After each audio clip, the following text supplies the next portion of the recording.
Donc, bonjour à toutes et tous et merci de nous retrouver cette période vraiment si particulière pour ce nouveau webinaire du réseau Rappel. Aujourd'hui, on vous propose de découvrir un retour d'expérience très riche qui va nous être présenté par Elena Iturra, qui est responsable du service habitat privé à la métropole européenne de Lille, qui est un territoire sur lequel il se passe beaucoup de choses en lien avec la lutte contre la précarité énergétique depuis de nombreuses années. Et donc, Elena va nous présenter, en gros, justement, les multiples facettes de ce qui se passe sur son territoire, comment tout ça a émergé, comment le territoire de la métropole européenne de Lille, la MEL, a commencé à travailler sur les questions de précarité énergétique il y a quelques années maintenant, comment tout ça s'est déployé progressivement au fur et à mesure que de nouveaux besoins et de nouveaux acteurs étaient identifiés au niveau local. Et puis aussi au fur et à mesure que l'évolution des besoins des ménages se faisait sentir. Elle nous présentera aussi les approches et les pratiques partenariales qui sont mises en place et comment les uns et les autres travaillent sur ce territoire, avec qui, différentes échelles de territoire aussi qui sont impliquées. Et puis peut-être un ou deux petits retours d'expérience un peu concrets pour voir comment ces dispositifs intégrés, ces actions intégrées se déploient pour les ménages à proprement parler, comment on peut les accompagner au travers de ce qui est proposé par la MEL. Voilà, donc on vous invite à poser vos questions dans le petit onglet de conversation auquel vous pourrez accéder en cliquant en bas de votre écran sur Converser. N'hésitez pas à poser vos questions au fur et à mesure qu'elles vous viennent. Elena va faire une présentation pendant environ 30 minutes. Et puis ensuite, on relaiera, comme d'habitude, Claire Bally, qui est aussi connectée et qui co-anime le réseau Rappel, relaiera vos questions à Elena, qui s'efforcera d'y répondre du mieux possible. Voilà, j'espère que ça fonctionne bien pour toutes et tous. Et puis, je laisse la parole à Elena et je vous dis à tout à l'heure. Bonjour, alors enchantée de faire cette présentation pour les réseaux. Je vais partager une présentation diaporama. Pardon. Alors, j'ai réussi tout à l'heure.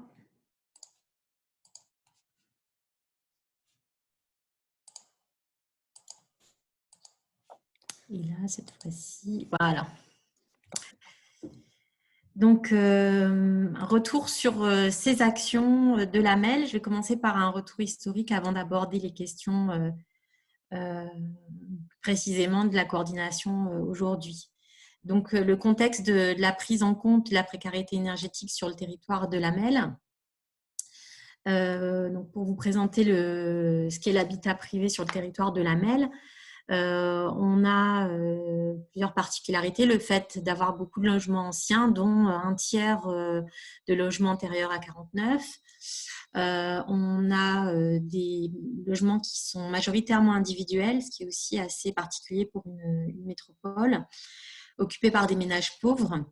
Notamment dans le parc locatif, 30% de ménages en dessous du seuil de pauvreté.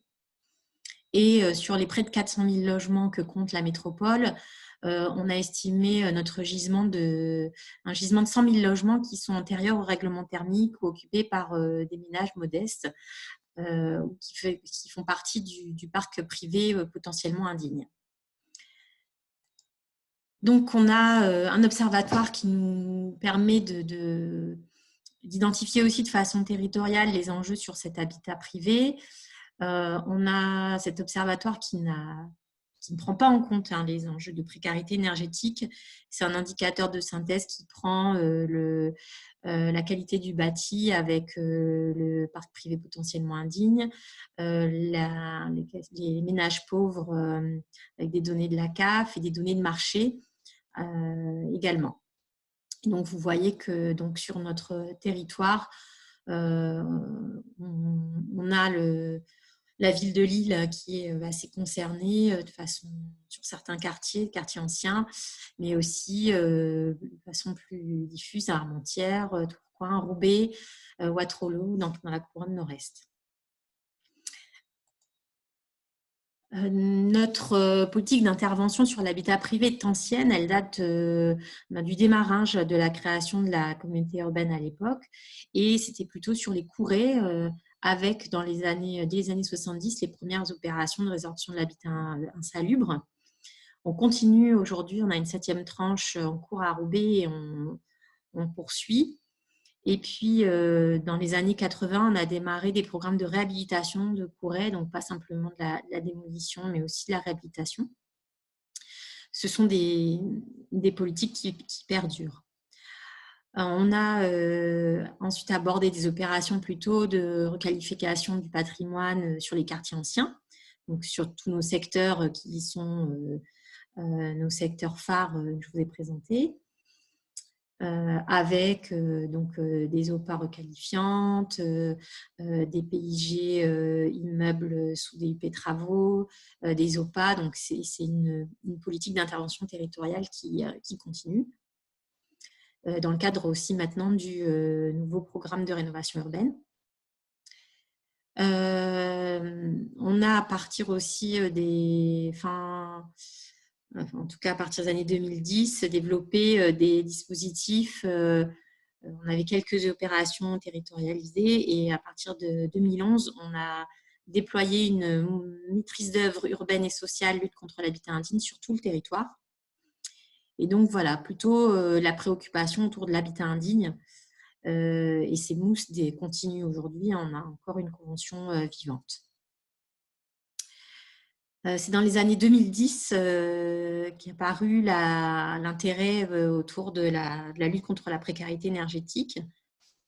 Dans les programmes d'intérêt général d'amélioration durable de l'habitat, on a eu quelques expérimentations sur 9 communes en 2011 aussi. Et puis, on a déployé sur tout le territoire de la métropole, les 85 communes à l'époque de la métropole, à partir de 2011, ce programme et cet accompagnement.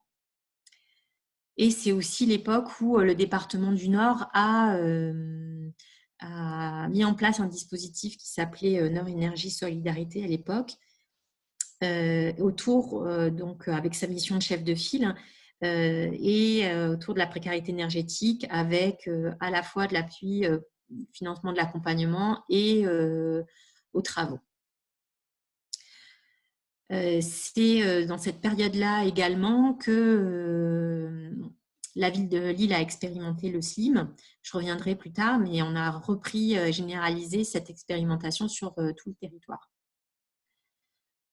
Nos perspectives, c'est autour du plan climat et énergie qui fixe des objectifs ambitieux de 8200 rénovations par an à partir de 2020. Et aussi donc sur les questions de santé, environnement avec un fonds vert qui se met en place. Donc, vous voyez qu'on a dans nos enjeux d'intervention sur l'habitat privé à la fois tout ce qui a traversé l'histoire des politiques publiques nationales, donc des enjeux hygiénistes sur l'éradication de l'habitat insalubre, avec les pouvoirs de police des maires avec lesquels on se coordonne, des enjeux de patrimoine avec toutes les opérations plutôt de restauration immobilière et de DUP travaux, des enjeux territoriaux par rapport à des secteurs il y a des phénomènes de spécialisation sociale, la concentration d'habitat indigne, des enjeux sociaux pour développer et rendre accessible le parc, lutter contre la précarité énergétique. Donc voilà, dans les années 2010, 2010 c'est l'avènement de Habiter mieux. Donc on a accompagné ce mouvement. Et puis on voit que les enjeux environnementaux aujourd'hui vont être aussi un grand moteur de cette action et fixe des objectifs ambitieux. Sur les enjeux économiques qui sont aussi transversaux, il y a tout l'enjeu de soutenir le secteur de la construction, de l'éco-rénovation, promouvoir ces filières-là. Et ça, c'est encore pour nous un chantier à mener. Donc, notre stratégie d'intervention, elle est forcément partenariale, puisqu'on travaille avec les communes de façon historique, avec l'État et l'ANA forcément, la région, le département, mais aussi les associations du territoire.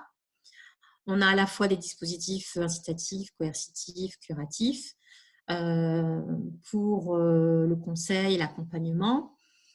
mais aussi des aides financières aux travaux qu'on a développées, avec toujours la particularité de l'intervention sur l'habitat privé, c'est cette double cible d'intervention, à la fois sur le bâti et en direction de l'occupant, et en prenant en compte l'occupant. Donc, on a tous les enjeux de soutien à la production, de logement accessible, d'incitation aux travaux. Et ensuite, avec l'occupant, on est à la fois sur la question des travaux, mais sur la question de l'aide à l'hébergement, au relogement. Donc, ce sont tous ces dispositifs qu'on a développés à chaque fois avec des objectifs complémentaires, qui sont ceux des politiques publiques nationales qu'on a repris, avec des clés d'entrée qui étaient historiquement des clés d'entrée thématiques, la lutte contre l'habitat indigne, on avait une mousse, une clé d'entrée pour l'habitat durable, des typologies de bâtis assez particulières, donc les courets dans le nord, c'est un petit ensemble de maisons, il y a une entrée en fond à rue, puis après c'est plein de petites maisons ouvrières. Les copropriétés, qui sont aussi une typologie particulière bâtie à accompagner, et puis des dispositifs territoriaux. Et donc, on avait une superposition de dispositifs avec des sigles plus ou moins heureux, puisque le PIG, ce n'est pas très communicant. Et c'est à partir de cette situation qu'on a aussi voulu réorganiser nos dispositifs. Dans ce déploiement progressif, je disais que je voulais faire un retour sur l'expérimentation de la ville de Lille autour donc du SLIM et cette expérimentation qui s'est intitulée la médiation précarité énergétique. Alors, la ville de Lille a développé ça en 2016-2017. La particularité de la ville de Lille dans la MEL, c'est qu'elle concentre 45% de l'offre locative de notre territoire, avec des logements, comment dire, là, si vous voyez dans le petit schéma, donc au centre, c'est la répartition des statuts d'occupation dans les résidences principales. On voit qu'on a beaucoup plus de locataires que pour le reste de la MEL. Dans le reste de la MEL, c'est une moitié de propriétaires occupants, tandis que pour la ville de Lille, c'est que 28%. Donc, beaucoup de locataires et aussi une part très importante de locataires dans le secteur privé. Et on avait aussi une forte précarité énergétique. Et donc, la ville de Lille a repris des informations du département sur l'Observatoire de la précarité énergétique, avec 65% des ménages en précarité énergétique locataires du parc privé. L'autre particularité de la ville de Lille, c'est les loyers élevés dans cette ville-centre, notamment pour les petites surfaces. Voilà. Donc, c'était une alerte puisque nos dispositifs étaient beaucoup envers les propriétaires occupants, les dispositifs d'accompagnement à la rénovation. Et on faisait très peu de choses pour les locataires du parc privé. Il y avait des dispositifs pour, donc, je disais, propriétaires occupants, nos PIG, des dispositifs pour les locataires du parc social. Mais les locataires du parc privé n'étaient pas vraiment considérés par nos dispositifs. Les dispositifs de l'ANAS s'adressant aux propriétaires bailleurs essentiellement. Donc, dans le conseil et l'accompagnement à la rénovation, on ne les prenait pas en compte, ou bien tardivement, quand on était dans l'habitat indigne déjà, où là, c'est effectivement le public le plus important, mais on arrive un peu comme des pompiers une fois que… Voilà, un peu tard, quoi. Donc, pas du tout de démarche préventive à l'échelle de la MEL à cette époque-là. Donc, on a regardé avec intérêt cette expérimentation qui se passait avec donc, la méthodologie du SLIM, donc avec des éco-gestes, des visites à domicile, la remise de petits équipements d'économie d'énergie. Et donc, une démarche de repérage, d'organisation du repérage, de l'orientation, la coordination des acteurs pour aider ces locataires à ne plus voter par les pieds en changeant, parce qu'il y a un fort turnover dans ce parc locatif, ce qui fait que les logements en mauvais état restent en mauvais état, les locataires ayant la possibilité de partir, dès qu'ils ont les moyens et la possibilité de partir, ils changent. Donc, on a ce parc qui se dégrade encore plus vite. Les objectifs de les résultats de cette opération, sur 2 ans, ça a été 273 locataires en précarité énergétique qui ont été repérés et des médiations, donc des diagnostics sociotechniques, avec en plus la particularité du SLIM de la ville de Lille, c'était la médiation avec les bailleurs privés, c'est-à-dire aller au-delà de la préconisation pour le seul locataire, s'intéresser à la relation locative locataire-bailleur, discuter avec le bailleur de ses obligations, le conseiller aussi sur des travaux, et la ville de Lille financer un certain nombre de travaux. Voilà, donc à la suite de cette expérimentation 2016-2017, on a développé, généralisé cette expérimentation sur la MEL.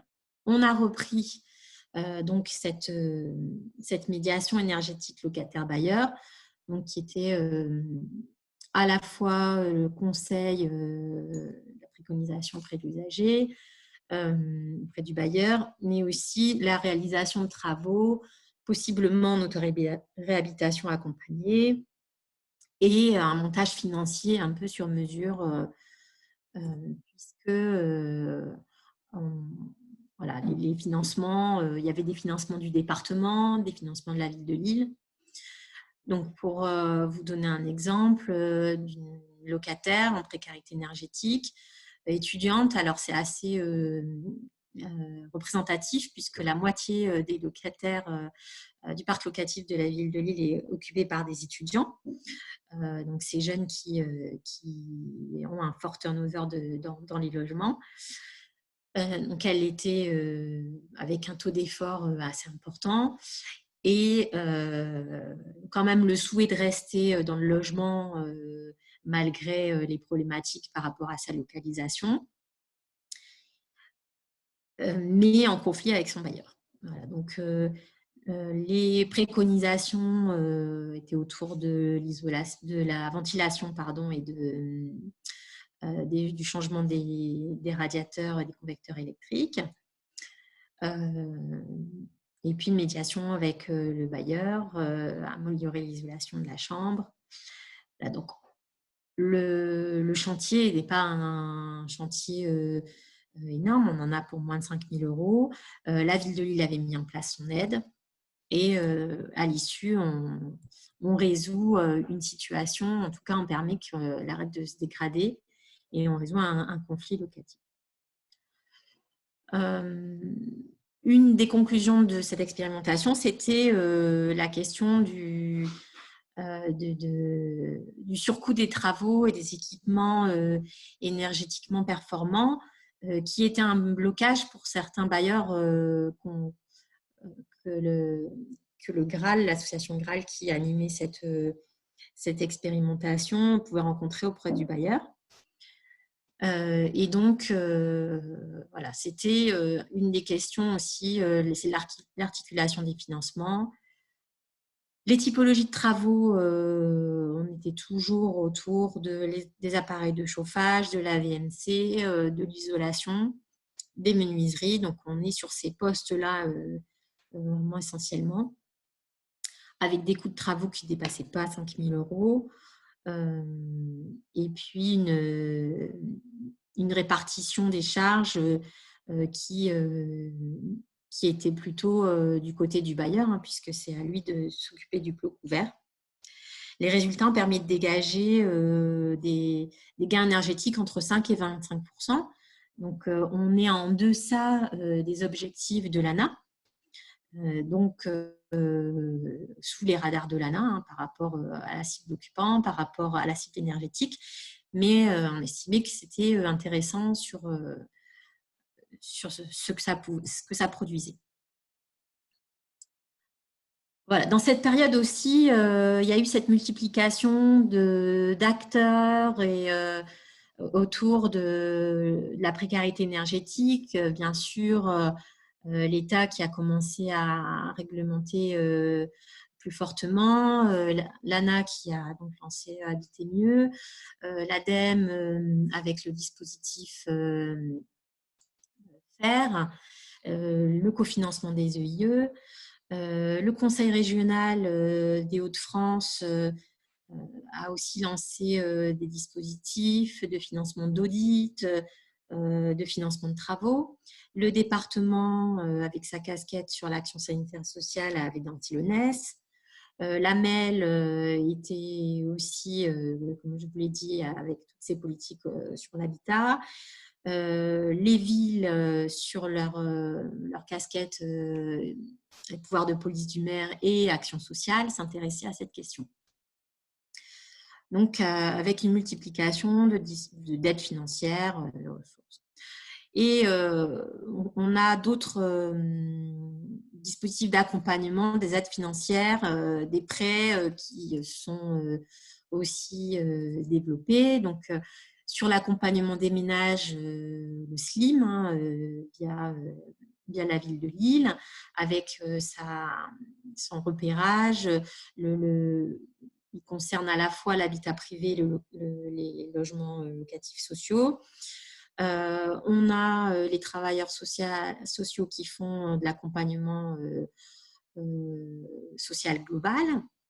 Nos opérateurs ANA, MEL, qui étaient plutôt donc, sur de l'accompagnement logement, amélioration énergétique, et les conseillers FAIRE qui sont aussi pour tous les occupants du parc privé, avec des rendez-vous conseils, l'animation collective.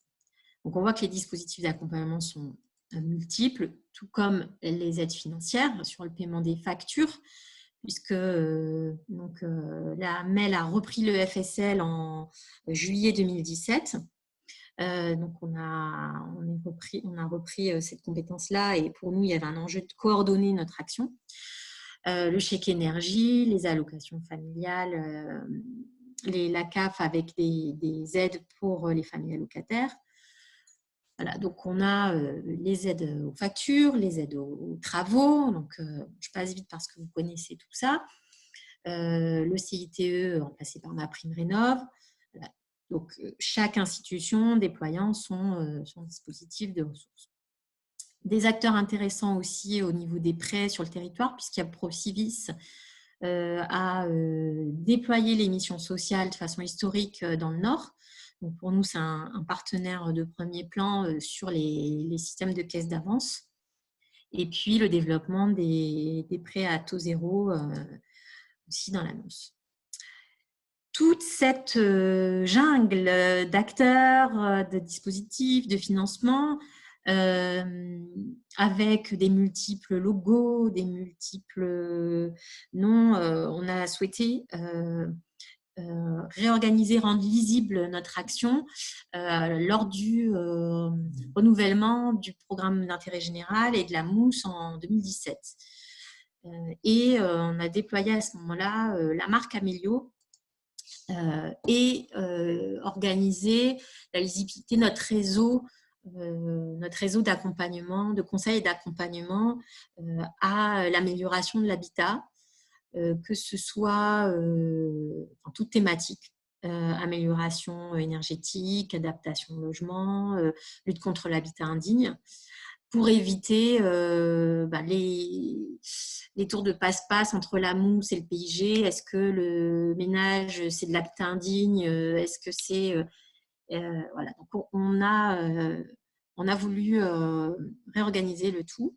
Alors, ce réseau territorial, il a une tête de réseau qui est la Maison de l'Habitat Durable. Vous voyez le petit logo ici à Lille, qui est un lieu physique.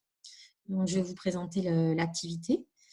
Nous avons 11 conseillers info-énergie sur le territoire, donc avec 3 associations, la DIL, la MRES et la CLCV, avec 47 lieux de rendez-vous conseil sur le territoire. Et puis, notre programme d'intérêt général, Mousse LHI, qu'on a baptisé Amélio Plus, avec plusieurs opérateurs et que je vais vous présenter aussi en détail. L'idée, c'était de faire en sorte de coordonner tous les acteurs autour de l'amélioration de l'habitat. Aujourd'hui, ce réseau sont 80 équivalents temps plein, avec au niveau de la maison de l'habitat 100 000 contacts depuis l'ouverture en 2013. Des contacts aussi de la part des conseillers info-énergie. Avec aussi la volonté de faire une maison de l'habitat hors les murs, et on touche bien 89 communes sur les 90 de la MEL avec cet équipement. Et notre programme d'intérêt général Amélio Plus qui a accompagné aux travaux 10 000, un peu moins de 10 000 ménages. Ce réseau Amélio, donc, il est à la fois autour donc, du conseil, de l'accompagnement, mais dans cet accompagnement, on a toute la question de l'accompagnement collectif, puisque le constat, c'est beaucoup de réhabilitation, auto-réhabilitation non accompagnée. C'est un des modes principaux de rénovation aujourd'hui. Donc, on a voulu aussi outiller et accompagner ce mouvement. Donc de l'accompagnement renforcé et puis toute une logique de communication pour mettre en réseau tout ça. Donc sur la partie rendez-vous conseil, guichet unique, donc là on rentre par notre plateforme, c'est la Maison de l'Habitat Durable qui va proposer un conseil personnalisé avec du conseil juridique, de la médiation sociale, du conseil architectural, qui va orienter aussi vers l'accompagnement renforcé aux besoins. Et nos conseillers info-énergie sur tout le territoire qui sont en lien avec la Maison d'Habitat Durable qui peut réorienter vers n'importe quel lieu de permanence dans le territoire. L'accompagnement collectif, donc là, on a un programme d'activité donc autour d'ateliers, d'animations à la Maison de l'Habitat Durable, mais aussi sur le territoire. On a eu des spectacles d'improvisation, on est présent sur les salons, on fait des ateliers de bricolage pour les personnes qui veulent faire par eux-mêmes, des repair cafés. Donc, c'est vraiment un lieu ressource pour la MEL, pour les habitants de la MEL. Et puis, toute une stratégie de communication aussi qui passe par les réseaux sociaux et qui permet de présenter nos différentes offres de services aux particuliers qui souhaitent améliorer leur logement. Je vais faire le zoom sur la Amélio Plus, qui est donc notre offre d'accompagnement à domicile et gratuit pour les ménages les plus fragiles, avec un objectif sur 5 ans d'accompagner 10 500 ménages et de rénover durablement 6 000 logements. On touche donc là, ça consolide à la fois notre PIG, notre Mousse LHI, notre SLIM et l'accompagnement en copropriété. On a fait un seul marché pour pouvoir toucher tous les publics, publics propriétaires occupants éligibles aux aides de l'ANA. Et pour ça, on a recruté 6 équipes qui donc sont animées par 57 équivalents temps plein, avec des compétences diverses de chef de projet autour de de la qualité thermique du bâtiment, des ergothérapeutes pour les questions d'adaptation, des travailleurs sociaux, des juristes. En travaux, on escompte 90 millions d'euros de travaux sur les 5 années du programme. Donc 21 millions d'euros de coûts d'ingénierie et une caisse d'avance avec un apport de 1,5 million de Procivis. L'idée, c'est de donc, proposer un accompagnement qui va de l'organisation avec les partenaires qui donnent l'alerte, de pouvoir animer ce réseau, de pouvoir diagnostiquer, proposer des solutions, accompagner le temps des travaux et avoir des solutions de financement, des aides et aussi la caisse d'avance. Tout se passe en fait et toute cette coordination, elle se passe autour de cet opérateur qui permet de répondre aux orientations de notre réseau autour de l'habitat indigne, mais aussi de l'habitat durable et les travailleurs sociaux du territoire. Et puis, bien sûr, le contact direct avec ces politiques de communication, avec une demande à qualifier. On est aujourd'hui suivant les périodes, 30 à 50% de contacts qui viennent du bouche à oreille. C'est l'opérateur qui reprendra contact, organisera la visite ou réorientera vers un autre dispositif. Le propriétaire occupant est accompagné tout au long de son projet jusqu'à la fin du chantier.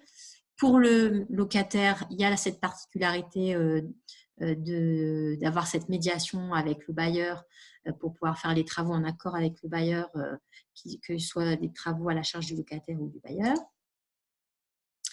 Et on a mis en place aussi, en généralisant le SLIM à l'échelle de la MEL, un dispositif petits travaux pour pouvoir accompagner ces travaux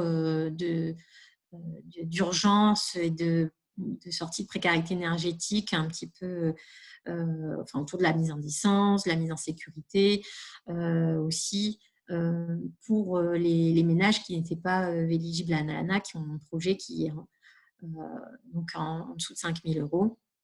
Et la MEL a mis en place cette aide. Alors, à déployer en élargissant un peu les bénéficiaires, puisqu'on a 82 projets accompagnés depuis juin 2018, donc moins que l'objectif.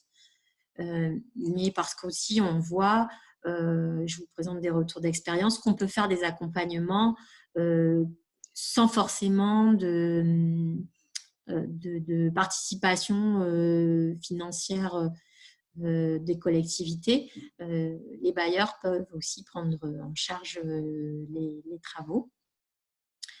Donc là, pour un retour sur une expérience, on est sur des situations d'impayé d'énergie, une sensation de froid dans le logement.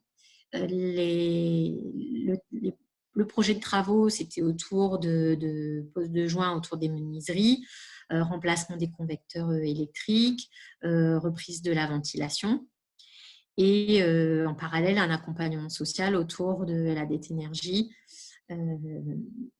qui a permis de régler cette dette, de faire un projet de travaux de 1 800 € répartis entre le propriétaire et la MEL, qui avant avait un plafond à 1 000 €. On a changé notre plafond. Sur ce projet-là, alors on ne voit pas bien le bas de l'écran. Je ne sais pas si vous le voyez, mais donc on a un projet qui a un financement seulement du bailleur, qui a bien voulu remplacer les radiateurs de sa locataire, qui était âgée. Et donc l'accompagnement, c'est aussi de simples changements de radiateur, on va dire. Et ensuite, c'est l'accompagnement social avec une aide et la mise sous protection juridique de cette dame âgée. Je voulais aussi vous montrer un projet qui est plus typiquement celui du programme d'intérêt général, puisqu'on est là sur de la rénovation plus globale, un projet de travaux à 38 000 €, une isolation, une réfection de la toiture, isolation de la toiture, de l'isolation des murs par l'extérieur et changement électrique, VMC. Alors, on arrive à gagner 51%, faire des économies d'énergie à 51%, avec ce projet qui est très bien cofinancé, puisque sur les 38 000 €, il restera à charge 6 650 € pour 7 familles. C'est le type de bilan qu'on arrive à avoir avec le PIG. Je vous ai mis les résultats de l'opération. Aujourd'hui, on a un taux de transformation qui est un peu moins élevé que celui qu'on escomptait. Et on voit, on a de bons résultats sur l'accompagnement. Alors ça, c'est clair et net, on dépasse même nos objectifs. Dernier bilan annuel, on était à 40% on était à 40% des 5 ans d'opération et on était à plus de 50% de la réalisation des objectifs en accompagnement. On a pu valoriser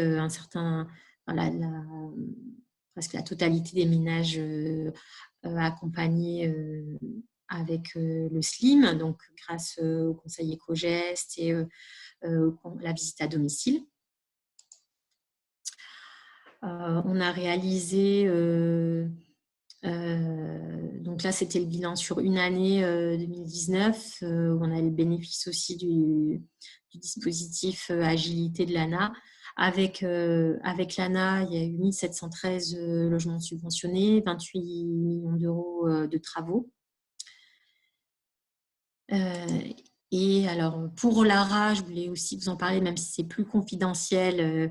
On a 32 dossiers validés, 12 chantiers terminés, donc des coûts moyens de chantier plus réduits, mais c'est une action qu'on continue encore parce que c'est vrai que c'est assez parlant pour l'accompagnement bailleur-locataire. Ça permet de débloquer des situations. Au niveau de la gouvernance, il sera mes dernières images, gouvernance, animation. C'est vrai que comme on a beaucoup de dispositifs qu'on coordonne, on a quand même une approche thématique, même si on verse tout dans Amélio, autour de l'habitat indigne, un focus, habitat durable ou copropriété. On a des zooms forcément. Et en tout cas une animation territoriale rapprochée, puisque tout passe en comité de suivi, où on aborde des situations individuelles, avec aussi des territoires un peu phares que sont l'île et Roubaix, pour faire des comités de pilotage territorialisés et multithématiques. Voilà pour ma présentation. Je vous redonne la parole, Marie, et j'arrête le partage d'écran. Merci beaucoup, Elena. C'était très riche et très clair. Et je vais du coup relayer du mieux que je peux les différentes questions qui ont déjà été posées. Il y avait déjà Virginie Vieri du CPIE, du Pays d'Aix qui concluait, ça fait rêver. C'est vrai que c'est aussi la raison pour laquelle on souhaitait vous faire intervenir aujourd'hui. C'est vraiment un dispositif totalement intégré et voilà, qui peut effectivement donner envie à plein d'autres territoires. Il y avait des premières questions sur les données que vous avez présentées sur les chiffres sur la précarité énergétique. D'abord, quels étaient les indicateurs que vous avez utilisés pour qualifier les ménages en précarité énergétique et également comment vous avez obtenu ces chiffres. Alors, le département du Nord avait fait un observatoire de l'habitat et a donné un certain nombre de chiffres. Donc, c'est là-dessus que la ville de Lille s'est fournie. Alors après, leurs données à eux, je crois que c'était de sources INSEE. L'AMEL, dans son observatoire de l'habitat, n'a pas la couche précarité énergétique à l'échelle de l'AMEL. On n'a pas réintégré les données de l'observatoire de l'habitat du département. Par contre, on a fait une étude qui s'appelait l'étude REGES, qui a aussi mouliné des données, ces données-là, et qui avait plutôt une logique de quels sont les secteurs concentrants de la précarité énergétique. Donc, ça nous a permis d'identifier ces secteurs-là qui recoupent nos secteurs d'habitat privé à enjeu. Donc, pas trop de surprises à l'issue. Donc, on est plutôt sur cette approche-là. Ok. Et en termes d'indicateurs? En termes d'indicateurs, pour nous, alors on a, par rapport à la situation des ménages sur la précarité énergétique, quand on interroge les personnes pour les intégrer dans le dispositif, ça va être les différents indicateurs qui sont mesurés, hein. Mais on va de la sensation de froid à l'impayé d'énergie. Enfin, on est assez large. En fait, à un moment, on s'est dit, est-ce qu'on exclut? Qu'est-ce qu'on fait sur les locataires? Est-ce qu'on prend un plafond de ressources? Puis on s'est dit, on ne va pas se prendre la tête parce que les locataires pour qui ça va bien, ils viennent pas à nos guichets, en fait. Et donc, nous, on posait les questions de, voilà, est-ce que s'il y a une question de facture à résoudre, voilà, il y a un travail à faire. Mais la sensation de froid, elle est déjà un indicateur en lui-même. Donc, on part du déclaratif. Ok, très bien, merci. Alors, il y avait plusieurs questions sur la partie travaux et notamment les questions des financements en direction des bailleurs dans l'habitat privé. La première question, elle concernait dans le cas de bailleurs impécunieux, est-ce que, voilà, comment vous y prenez pour les aider et notamment de manière éthique, en cas d'indécence du logement, on sait que c'est de la responsabilité légale du bailleur de rénover son logement. Quelle réflexion vous avez eue et concrètement, comment ça s'est passé pour accepter de financer ces bailleurs? Et il y avait une question dans le même sens, c'était est-ce qu'il y a une prise en charge minimale du bailleur qui est exigée dans le financement des travaux? Alors, c'est vrai que c'est aussi un grand débat. Je vous disais que l'aide aux petits travaux, elle avait évolué. On était passé d'un plafond de 1 000 € à un plafond de 2 500. Au début, on avait vraiment limité les catégories des bailleurs. Enfin, il fallait qu'il y ait une demande du locataire, en fait. Et on n'allait pas accompagner le bailleur sur des petits travaux. On est en train d'élargir petit à petit notre aide aux bailleurs. Donc, le premier élargissement, c'était les bailleurs en intermédiation locative, donc du logement conventionné social ou très social en intermédiation locative. Puis, on a mis en place le permis de louer, aussi une expérimentation de permis de louer. Donc, normalement, c'est du logement non occupé. C'est la théorie. Dans la pratique, on a aussi du logement occupé. Et donc, on a pris en compte aussi aujourd'hui tout ce qui est prescription de travaux dans le cadre du permis de louer ou dans le cadre des pouvoirs du police, les 13-11-4, voilà, quand il y a de l'urgence. Donc, petit à petit, c'est vrai qu'on ouvre les vannes. On avait aussi ce blocage en se disant, ben, lui, il se fait du blé, d'ailleurs. Donc, à un moment, c'est à lui de payer ces réparations. Mais c'est vrai que on voit que pour certains, il n'y a pas besoin de faire de financement public. Ils préfèrent faire avec leurs artisans, faire vite et puis rendre le moins de comptes possible et qu'on les laisse tranquilles vite fait. D'autres, ils ont besoin de conseils finalement. C'est aussi des personnes à accompagner. bien c'est sûr. monstre, ça reste des gens comme vous et moi. Et puis, on s'est rendu compte que cette aide financière, ça pouvait être aussi un levier pour discuter et venir légitimer l'action publique dans cette relation privée locataire-bailleur. Donc, voilà, on a évolué, on est beaucoup plus pragmatique. Alors, on garde sur la prise en charge minimale, on sera sur l'écrêtement à 80%, qui est la règle en compta public. On va prendre jusqu'à 50%. Le département fait du cofinancement sur ce type de petits travaux en deçà de 5 000 euros. Donc, les villes. Voilà, donc après, on n'a pas de… Comment dire ? Il y a pas tant de dossiers que ça. Enfin, je disais, on a fait 82 chantiers financés, sans compter les chantiers de ce fait non financés. Donc, voilà, ça se fait…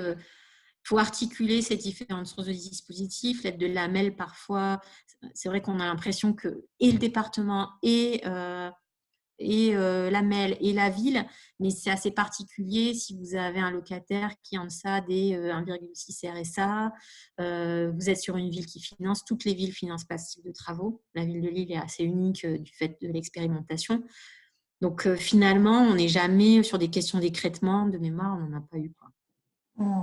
D'accord, très bien. Il y avait une question complémentaire sur est-ce que vous pouvez expliquer un peu plus le contrat maîtrise d'œuvre sur l'AMEL en cas de travaux lourds et à quelle hauteur l'ANA subventionne ce contrat? Alors, le contrat maîtrise d'œuvre, je ne suis pas sûre de bien comprendre parce qu'on a fait une nouvelle aide là, mais c'est tout nouveau. C'est pas encore fait. Donc, en tout cas, pour nous, on a… c'est peut-être plutôt l'assistance à maîtrise d'ouvrage, comment on finance ça. Oui, je pense que c'est plutôt ça. En fait, l'AMEL a conventionné… D'accord. L'AMEL a conventionné avec Leclerc pour le SLIM. L'AMEL a conventionné avec l'ANA pour une mousse LHI sur 6 territoires. Et elle a conventionné avec l'ANA pour un programme d'intérêt général amélioration durable de l'habitat pour 6 territoires. Donc, c'est 6 cofinancements de l'ANA PIG, 6 cofinancements de l'ANA pour la mousse et l'accord avec Leclerc.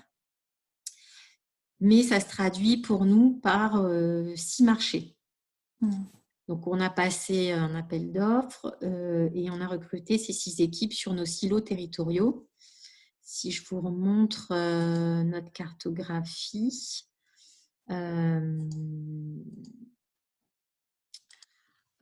donc on a divisé la MEL en…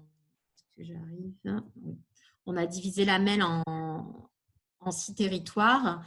On a regardé où était le logement, notre logement privé en difficulté. Et on a repris, donc ce n'est pas le territoire, le découpage des espaces info-énergie, par exemple. Donc, on a fait un seul lot pour Roubaix parce qu'il y a beaucoup d'habitats indignes, il y a beaucoup de ménages en précarité. On a fait un lot pour la partie Est ici, un lot pour la partie Sud, un lot pour la partie Nord, donc c'est les aplats de couleurs, et un lot pour le Tourquenois avec des villes qui sont en mouvement de mutualisation. Voilà. Et puis l'île Lhomme-et-Lem, l'île et ses communes associées. Donc, ces 6 marchés, voilà, il y a plusieurs… le système de convention n'est pas… ces 6 marchés coordonnent un système de convention qui est multiple. Et c'est pour ça qu'on arrive à intégrer autour de l'opérateur le dispositif de conseil, d'alerte, voilà, pour tout public. Et puis l'accompagnement aux travaux, quand on arrive à faire cette bascule, ça facilite aussi la bascule parce qu'on a affaire au même interlocuteur. Ok. On a 3 opérateurs qui nous accompagnent. Sur l'Est, le Sud et le Tourquenois, c'est Urbanis en groupement avec les compagnons bâtisseurs. Et Interface, qui est une association locale plutôt sur la partie accompagnement social, lutte contre l'habitat indigne. Le Graal sur l'île et Roubaix et Soulia sur le Grand Territoire Nord. Ok, très bien. Est-ce que ça répond à la question? Alors, elle a rajouté, Juliette, c'est bien le contrat à maîtrise d'œuvre. La MEL demande qu'un architecte suive les chantiers lorsqu'il s'agit de logements avec des travaux lourds. Le coût de ce contrat dans le plan de financement est d'environ 6 000 €. Oui, alors, c'est pour nous un grand... C'est vrai qu'on a rendu obligatoire notre programme d'action l'accompagnement par un architecte, donc au-delà de 50 000 € de travaux. Normalement, c'est financé dans le cadre d'un plan de financement de l'ANA. Mais un archi, il a besoin d'être payé un peu en avance. Enfin, en tout cas, le maître d'œuvre, il a besoin de faire des plans, de consulter les entreprises, la consultation d'entreprise. Tout ça se passe avant, sans être certain qu'il y aura un financement de l'ANA. Donc, c'est vrai que c'est un blocage pour les accompagnements les plus compliqués avec les ménages en difficulté. C'est un vrai blocage. On a eu quelques expériences avec le réseau Ecohabitat qui a une maîtrise d'œuvre et qui a débloqué comme ça des situations d'habitat indigne enquistées depuis des années où l'accompagnement ne se transformait pas en travaux malgré le besoin du fait de ces blocages avant. Donc là, on met en place à partir du 1er janvier une aide sur cette maîtrise d'œuvre. Et effectivement, sur un montant plafonné à 6 000 €, parce que on voit qu'on ne peut pas attendre la réponse de l'ANA pour commencer ça. Enfin, c'est vraiment le levier de démarrage. On a mis ça en place dans le cadre du plan de relance pour les copropriétés. Et on voit que c'est vraiment cette aide-là, ça lève un premier frein, quoi. Et donc, ça met en action, ça met vraiment un projet pour les projets les plus ambitieux où il faut absolument une maîtrise d'œuvre. Donc, on le résout aujourd'hui en mobilisant une aide sur le budget qu'on avait pour les aides indépendantes de la MEL à la sécurité, où finalement, on va un peu moins puiser dessus, on dégage du budget pour faire ça. Mais je ne peux pas vous donner encore, puisque... Non, mais le temps défile, donc on va passer aux autres questions. Merci. Pour rester sur ces questions de financement, est-ce que vous connaissez, peut-être si vous arrivez à répondre de manière assez courte, est-ce que vous connaissez le montant de l'engagement financier via les C2E dans le cadre du SLIM? Oui, alors je l'avais remis pour l'année 2018. On a eu...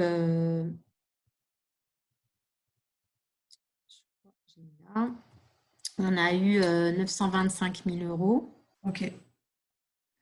Et est-ce que je ne sais pas si vous l'avez déjà dit, mais il y a Christine Brusque Dugard qui demandait quand il y a des financements aux bailleurs, est-ce que c'est réalisé directement par vous et le conseil départemental ou est-ce que vous subventionnez les structures conventionnées qui réalisent elles-mêmes les paiements? On a 2 aides pour faire les deux. En fait, on a vu que tous les petits travaux, on avait du mal à mobiliser des artisans. Ils ne viennent pas pour changer de radiateur. Donc, on a mis en place un dispositif avec les associations du territoire, avec les associations qu'on avait formées sur l'auto-habitation accompagnée. Donc, les bâtisseurs, le Graal, la fabrique de l'emploi, qui est dans l'expérimentation territoire zéro chômeur pour elle. Et on a une convention avec elle et on finance l'association qui fait un plan de financement avec les matériaux, le coût d'intervention. Voilà, et là, on paye directement la soupe. Puis on a d'autres aides qui sont plus sur la sécurité, la mise en décence. Là, pas sur l'énergie, par contre. Oui. Mais on est sur des aides à 8 000 euros pour le chantier, 4 000 euros d'aide. Et là, c'est par des entreprises. Ok, très Mais bien. c'est l'énergie, c'est plus… Oui, oui. Bon, c'est très clair. Vous avez parlé des compagnons bâtisseurs, du Graal, de la fabrique de l'emploi. Est-ce que vous travaillez aussi avec les adhérents de la FFB ou de la CAPEB? Alors, c'est le grand chantier en perspective parce qu'on a une resegmentation de notre offre avec une constitution de service public qui s'est créée pour les ménages au-dessus des plafonds de l'ANA, les propriétaires occupants au-dessus des plafonds de l'ANA, avec une offre tarifée pour l'accompagnement. Et dans cette mission, il y a aussi l'organisation de l'écosystème artisans, entreprises dans l'éco-rénovation. On a une charte Amélio qui est signée par aujourd'hui un peu plus de 80 entreprises maîtres d'œuvre qui s'engagent à se former, à présenter les devis de telle façon. Voilà, donc on a et on a travaillé sur cette charte avec la FFB et la CAPEB. D'accord, très bien. Je vais passer aux dernières questions qui concernent plutôt la partie conseil et visite à domicile. La première, c'était est-ce que les conseillers Info Énergie conseillent uniquement les ménages au-dessus des revenus, des plafonds de revenus modestes? Les EIE, les espaces Info Énergie, Oui, tout public. D'accord, très bien. Il y avait une question sur est-ce que plutôt sur le côté ambition de votre programme et de votre action. Je ne sais pas si vous pourrez y répondre, mais combien de personnes le ménage voit avec tous ces dispositifs? Est-ce que vous avez aussi cette réflexion-là sur à la fois l'importance de la diversité des partenaires, mais aussi ce contact avec le ménage?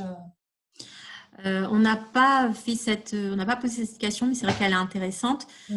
On a des gens, donc je vous disais 30 à 50% suivant les périodes, c'est une enquête de satisfaction qui nous a donné ce chiffre, arrive directement à l'opérateur. D'accord. À oreille, c'est-à-dire ils ont eu le conseil de la famille, ils ont eu voilà, où ils ont lu un article, voilà, c'est 30 à 50%. Donc ceux-là, ils vont arriver et dans le parcours d'accompagnement, on essaye de consolider. Donc par exemple, quand c'est urbanisme et les compagnons bâtisseurs, ils sont répartis. Les locataires, c'est plutôt les compagnons bâtisseurs. Les propriétaires occupants sur des potentielles rénovations plus ambitieuses, c'est Urbanis. Donc, il essaye d'avoir un chargé de mission référent. Et après, quand c'est de l'habitat indigne, forcément, il y a un travailleur social et un technicien. Donc là, il y aura forcément un minima 2. Mais c'est vrai que vous faites le grand chelem, vous passez par la MHD, vous passez par le IE, vous passez par… vous avez quelqu'un au téléphone qui prend un rendez-vous, puis vous avez un accompagnant, puis vous êtes en habitat indigne, vous avez un travailleur social, puis ça vous fait… Puis une caisse d'avance, donc c'est quelqu'un qui gère la caisse d'avance. Ça vous fait… oui, 6 interlocuteurs, je pense, au max, quoi. Ça, je dirais. Ok, très bien. Et la dernière question, on est pile poil dans le timing, c'est parfait. C'est par rapport à l'équipe qui est mise en place pour réaliser les visites Slim. Alors, peut-être que vous l'avez déjà évoqué, hein, avec combien vous avez de chargés de visite sur le territoire et quel est le nombre de visites réalisées? Alors, j'ai peut-être un joker avec Julien parce que le nombre de visites, je veux vous le remettre. Mais sur le nombre de chargés, parce qu'on a 57 équivalents temps plein chez les opérateurs, mais ils ne font pas tous des visites. Slim. Julien, est-ce que tu as… Le nombre exact de chargés de visite, non, je ne l'ai pas. Par contre, le nombre de visites valorisées, effectivement, on est à 2300 dans la convention. Après, par an. on en a fait, ouais, c'est ça. On en a fait plus en 2018, on a eu une grosse première année. Et L'année dernière, on en a valorisé 2100, je crois, un peu moins de 2000, enfin, entre 2000 et 2100, je crois. Et cette année, on n'a pas encore fait le bilan, mais bon, c'est une année un peu particulière, donc on n'atteindra sans doute pas les 2300 cette année, mais notre objectif, c'est celui-là. Ouais. Parfait. J'espère que j'ai oublié aucune des questions. On est pile poil dans le timing. C'était vraiment hyper intéressant. Alors, il y a beaucoup de personnes qui demandent s'ils pourront avoir accès au PowerPoint, à la présentation. Bon, j'imagine que c'est OK de votre côté. Oui, je vous l'envoie. Et pour rappel à tout le monde, on va mettre en ligne donc ce webinaire dans la semaine prochaine avec le PowerPoint qui sera également en ligne. Et donc, vous pouvez tout à fait le revisionner et puis consulter effectivement le PowerPoint. Voilà, je ne sais pas si Marie, tu veux reprendre la parole pour conclure, dire un dernier mot. Pas forcément pour conclure, parce que tu l'as très bien fait, pour remercier Elena et Julien pour la préparation et leur intervention de qualité. Et puis pour annoncer le prochain webinaire qu'on a calé, qui va arriver assez vite, puisque c'est le 27 novembre de 14h30 à 15h30, où Solia 75 92 95, il me semble, nous présentera un peu la manière dont il travaille avec les ménages et puis avec la refonte ou les évolutions assez récentes des dispositifs d'aide de l'ANA sur leur territoire. Voilà. Donc une incursion dans le métier d'opérateur de l'habitat à la fin de l'année 2020. Voilà, c'est tout. Donc, nous vous laissons vaquer à vos occupations et on vous remercie encore une fois beaucoup pour cette présentation et pour votre participation assidue pour les participants. Et rendez-vous bientôt. Bon courage à toutes et tous voilà, par ces temps un peu compliqués. Encore merci. À très Merci bientôt. à tous. Au revoir.